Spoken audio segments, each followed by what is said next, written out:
I'm fine. These allegations are completely unfounded. The company was not aware of any wrongdoing. I love you. We hear up to 10 to 200 likes a day, am I right? And we've spent much of our history coming up with intriguing ways to detect them, from medieval torture devices to polygraphs, blood pressure and breathing monitors, voice stress analyzers, eye trackers, infrared brain scanners, and even the 400-pound electroencephalogram. But although such tools have worked under certain circumstances, most can be fooled with enough preparation, and none are considered trustworthy enough to be even admissible in court. But what if the problem is not with the techniques, but the underlying assumption that lying spurs psychological changes? What if a more direct approach is taken, using communication science to analyze the lies themselves? On a psychological level, we are always lying partly to paint a better picture of ourselves, connecting our fantasies to the person we wish we were rather than the person. Our brain is busy dreaming, it's letting plenty of signal. Our conscious mind only controls about 5% of our cognitive function, including communication, while the other 95% occurs beyond our awareness. And according to the literature on reality monitoring, stories based on imagined experience are qualitatively different from those based on real experiences. This suggests that creating a false story about a personal topic takes work and results in a different pattern of language use.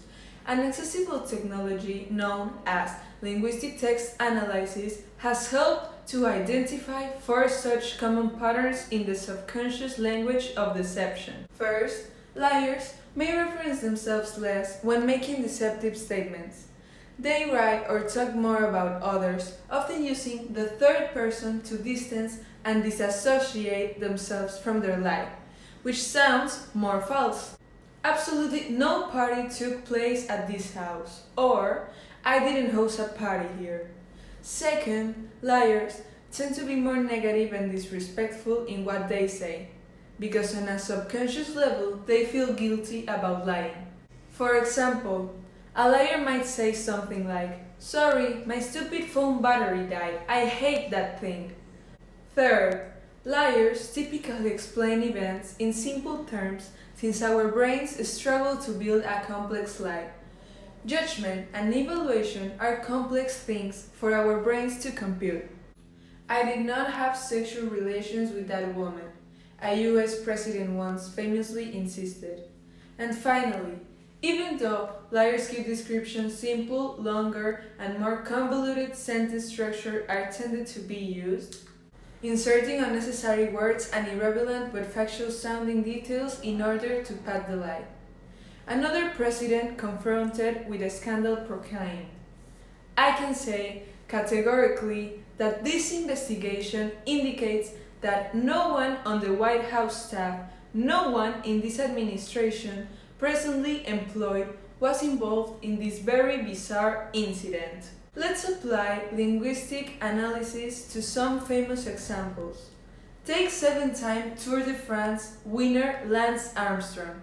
When comparing a 2005 interview in which he had denied taking performance-enhancing drugs to a 2013 interview in which he admitted it, his use of personal pronouns increased by nearly 3/4.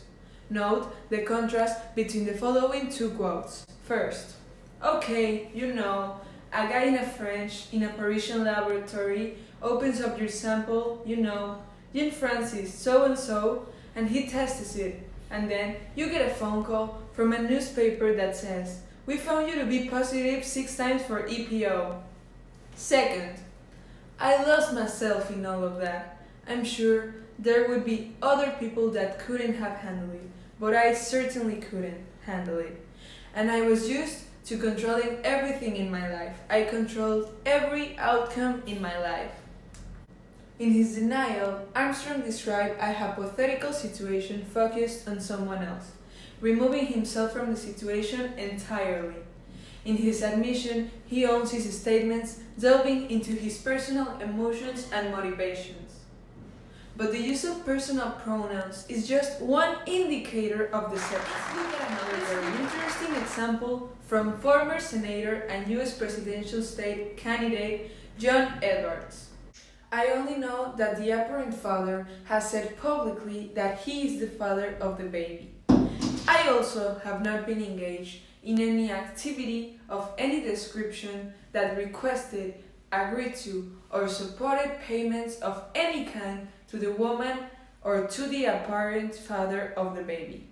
Not only is that a pretty long-winded way to say, the baby isn't mine, but Edwards never calls the other parties by name, instead saying, that baby, the woman, and the apparent father.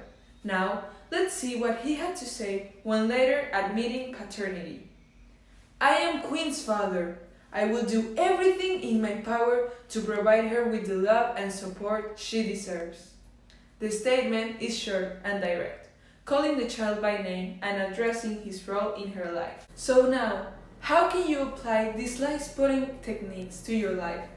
First, you need to realize that many of the lies we encounter on a daily basis are far less serious than these examples, and may even be harmless. But it's still worthwhile to be aware of telltale clues, like minimum self-references, negative language, simple explanations, and convoluted phrasing. If you apply these techniques, it will help you avoid an overvalued stock, an ineffective product, or even a terrible, intolerant relationship full of lies. Thank you very much.